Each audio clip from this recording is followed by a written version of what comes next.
लेकिन ये ना समझा जाए कि अगर अदालत में ये डिले हो गया तो हम 70 साल बाबरी मस्जिद की तरह इंतज़ार करेंगे, ऐसा नहीं होगा। तो नहीं, सैकड़ों पार्टियों में भरोसा नहीं किया था। सैकड़ों पार्टियों के पर्दे देखना चाह रहे थे, उनके ऊपर से नकाबें उठाना चाह रहे थे, वो उड़ गई तो अब शामिल हो गया। बहुत से ढोंगिए थे, क्योंकि एक परसेप्शन ये बन गया कि अगर आपको सेकुलर बनना है तो टोपी पहन लीजिए, रोज़े अफ्तार कर चले जाइए, ईद मिलन कर लीजिए, चोला पहन लीजिए, नमाज में खड़े हो जाइए। ये सब ढोंग जो हैं, इस एक्ट के बनने के बाद सब चीज़ क्लियर हो गई है, पता लग गया है कि कौन सच में हिंदुस्तानी सेकुलर है और कौन ढोंगिया है। हम यकीनी तौर पर गांधीनियन तर्ज पर नॉन वायलेंस मूवमेंट गांव से गांव तक करेंगे।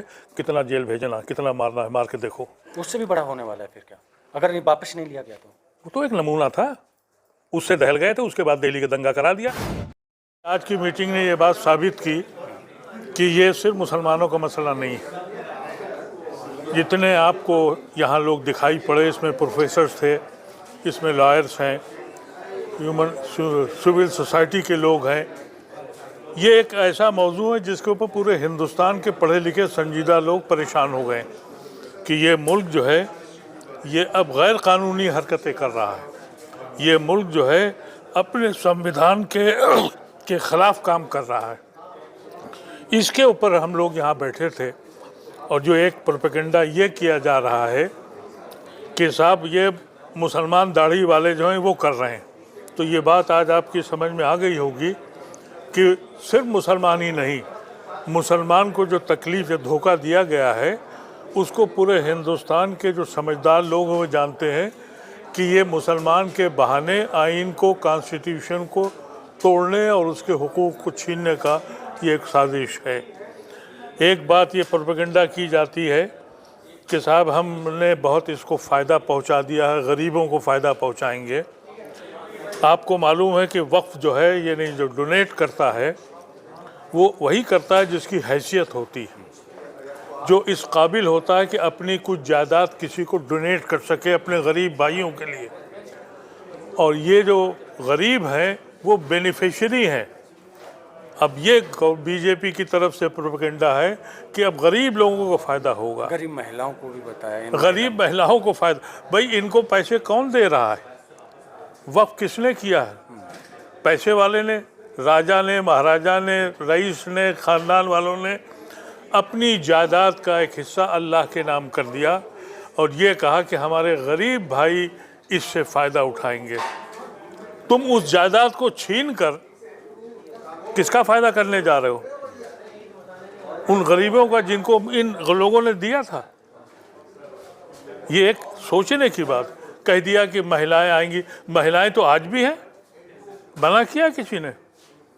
हाँ, ये ज़रूर कहा था कि हम नॉमिनेट नहीं होने देंगे, जीत के आओगे। अब तो नॉमिनेट हो रहा है।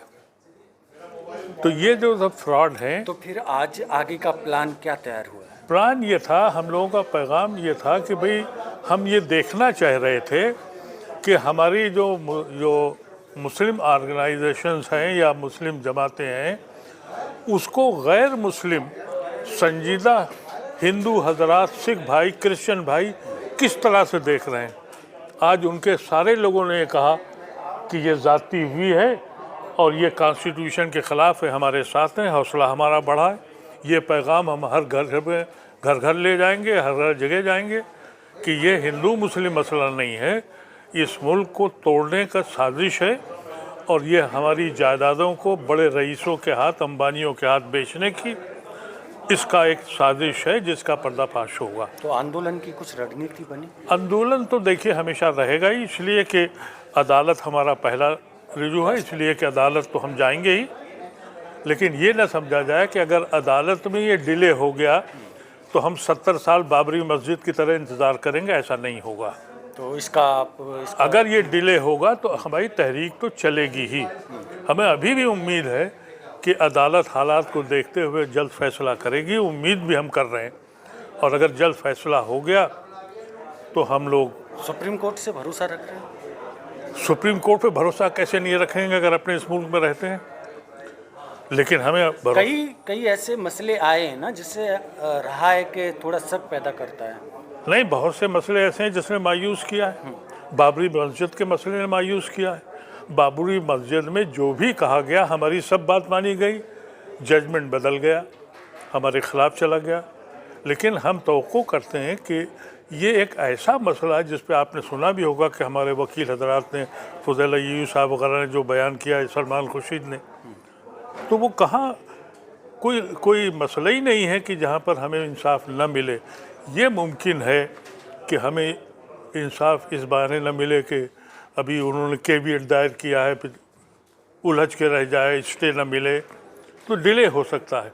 जिन जिन सेक्युलर पार्टी लेकिन इस बार हम मानने वाले नहीं हैं, हम खामोश नहीं बैठेंगे। उसकी वजह यह है कि इतनी बड़ी तादाद हिंदुओं की, सिखों की, क्रिश्चियंस की हमारे साथ है और वो साजिश समझ गए हैं। इसलिए अभी तक इनके ख्याल में यह था कि हम लाएंगे, हिंदू मुसलमान होगा और मुसलमान ही मुसलमान वहाँ वो करते रहे पार्लियामेंट में कि भाई हम दबा लेंगे, लेकिन शायद ऐसा हुआ नहीं है। आपने सेकुलर पार्टियों पर भी तो भरोसा किया था ना, वो नहीं कौन से सेकुलर पार्टियाँ? जिन नीतीश नहीं, सेकुलर पार्टियों पर भरोसा नहीं किया था। सेकुलर पार्टियों के पर्दे देखना चाह रहे थे, उनके ऊपर से नकाबे उठाना चाह रहे थे, वो उड़ गई तो अब शामिल हो गया। बहुत से ढोंगिए थे, तो उन ढोंगियों को हमने इस एक्ट के तहत हमारे सामने आ गए। ये हमारे लिए चेहरा खुल गया, ये बहुत सामने वाजे हो गया है। और हम शुरू से समझते थे कि यही ढोंगिए थे जिन्होंने 370 पास कराया था, यही ढोंगिए थे जिन्होंने ट्रिपल तलाक पास कराया था, यही ढोंगिए थे जिन्होंने एनआरसी पास कराया था। उस राज्यसभा में तो मेजॉरिटी थी नहीं, तो ये फिर भी एक गलतफहमी लोगों को थी कि नहीं हमें सपोर्ट करेंगे, क्योंकि एक परसेप्शन ये बन गया कि अगर आपको सेकुलर बनना है तो टोपी पहन लीजिए, रोज़े अफ्तार कर चले जाइए, ईद मिलन कर लीजिए, चोला पहन लीजिए, नमाज में खड़े हो जाइए। ये सब ढोंग जो हैं, इस एक्ट के बनने के बाद सब चीज़ क्लियर हो गई है। पता लग गया है कि कौन सच में हिंदुस्तानी सेकुलर है और कौन ढोंगिया है। तो वो सब चीज़ें फ़ायदेमंद। अदीब साहब, उत्तर प्रदेश में देखा, काली पट्टी बांधने पर लाखों के नोटिस थमा दिए जाते हैं, विरोध दर्ज करने। हम लोग उसके खिलाफ भी मुकदमा दायर करने जा रहे हैं। उसके खिलाफ भी बिल्कुल कर रहे हैं, करेंगे और तैयारी कर रहे हैं। उन लोगों को बुलाया था, इतने डर गए थे कि बेचारे आ नहीं रहे थे पहले, लेकिन अब आ गए हैं सामने, तो अब हम लोग उनके खिलाफ भी मुकदमा करेंगे। इसलिए कि ऐसे आदमी कि जिसके बारे में आप जानते ही हैं कि किन के पास हुकूमत है, जिनके ऊपर 20-25 मुकदमे थे, वो हमें समझा रहे हैं कानून, अपने मुकदमे खुद अपने हाथों से काट लिए। वक्त तो बदलने दीजिए, सरकार बदलेगी, ये सारे मुकदमे उनके भी खोले जाएंगे, उनके भी बिल्कुल खोले जाएंगे। कोई आदमी अपने मुकदमे अपने हाथ से ख़त्म कर ले, ये कैसे मुमकिन है? और वो भी मर्डर का मुकदमा, और बड़ी बड़ी ख़तरनाक दफ़ाओं के मुकदमे अभी हैं। सियासत में हमेशा बदल होता है, और सियासत में जब भी बदल होगा ये सब के सब मुकदमे लड़े जाएंगे, खोले जाएंगे।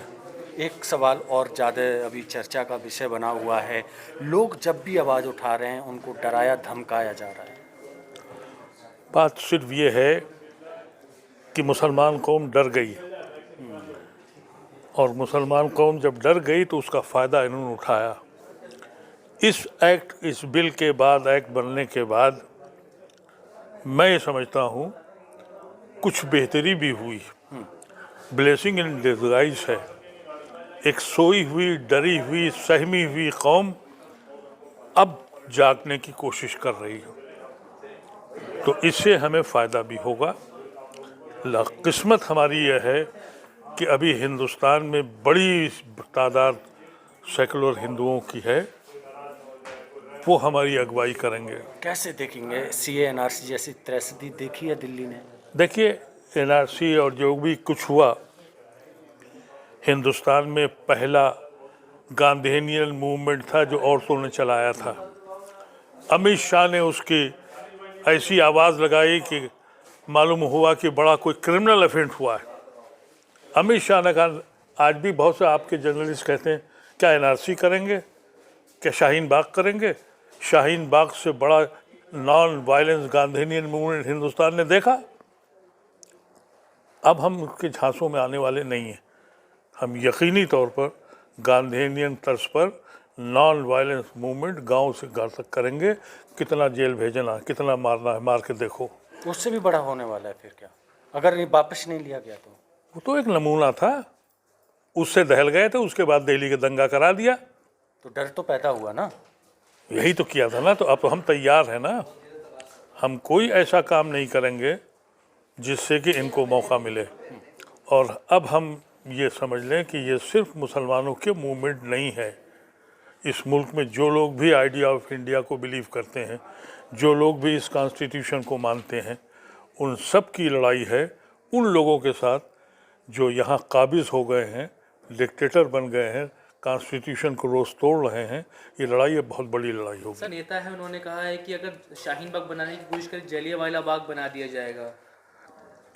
अगर सच में हुकूमत होती सच्ची, और अगर सच में अदालत इंसाफ करती, तो इस आदमी को जेल में पहले होना चाहिए था। अफसोस तो यही है कि अदालत संज्ञान नहीं ले रही है। एक वक्त आएगा कि अदालत को संज्ञान लेना पड़ेगा। सीधी सीधी धमकी दी जा रही है, जलियांवाला बाग बना दिया जाएगा। जी, सीधी सीधी धमकी दी जा रही है सर, ये तो बिल्कुल। जलियांवाला बाग का मतलब ही वो नहीं जानता, इसलिए कि वो तो उसी तरफ था, अंग्रेज़ों की तरफ। जलियांवाला में जो मरे वो हमारे लोग थे। जी ये अंग्रेज़ों के दलाल बोल रहे हैं। जी। इनको सबक मिलेगा, वक्त आने दीजिए। लास्ट सवाल है, आप आज के दिन मैसेज क्या देंगे जब आज इतनी बड़ी प्रेस कॉन्फ्रेंस, इतनी मीटिंग हुई है जी। और लोगों को, इतने सभी लोगों को बुलाया गया, क्या कहेंगे? ये हम लोगों ने एक छोटी सी कोशिश की थी। हम समझते हैं कि हमें बहुत सुकून मिला है और हमारा हौसला बढ़ा है कि across every section of society यहाँ आए, घंटों बैठे, अपने ख्यालात किए और ये कहा कि हम सब लोग मिल के लड़ाई लड़ेंगे। ये हमारी सक्सेस है और ये सक्सेस हिंदुस्तान की सांझी विरासत की सक्सेस है। दबाव पड़ेगा सरकार पे? जी, दबाव पड़ेगा सरकार पे? देखिए ये तो हमें नहीं मालूम है सरकार पे ना, क्योंकि जब फासिस्ट फोर्सेस होती हैं आसानी से गलती नहीं छोड़ती, फेंकी जाती हैं, सड़कों पे लाई जाती हैं। वो वक्त आएगा। आपने देखा ना, हिटलर का हश्र देखा, मुसोलिनी का देखा, सद्दाम का देखा। ये जितने आपने देखे ये उतरे थोड़े थे, उतारे गए थे। तो वक्त आ गया है, उतारे जाएंगे ये। सर एक बात और कही जा रही है कि मुस्लिम तबका में एक बड़ा तबका है जो कानून के साथ है, इस कानून के साथ। कौन सा तबका कानून के साथ नहीं रहेगा? जो कानून के साथ नहीं रहेगा वो देश के लिए मुखालिफ आदमी है। हम सब लोग कानून के साथ हैं। हम क्यों बेचैन हैं? क्यों कानून तोड़ा जा रहा है। हम इसलिए बेचैन हैं, कॉन्स्टिट्यूशन तोड़ा जा रहा है। हम उसी की हिफाजत के लिए तो लड़ने जा रहे हैं, कोई नया काम करने थोड़ी जा रहे हैं। चलिए।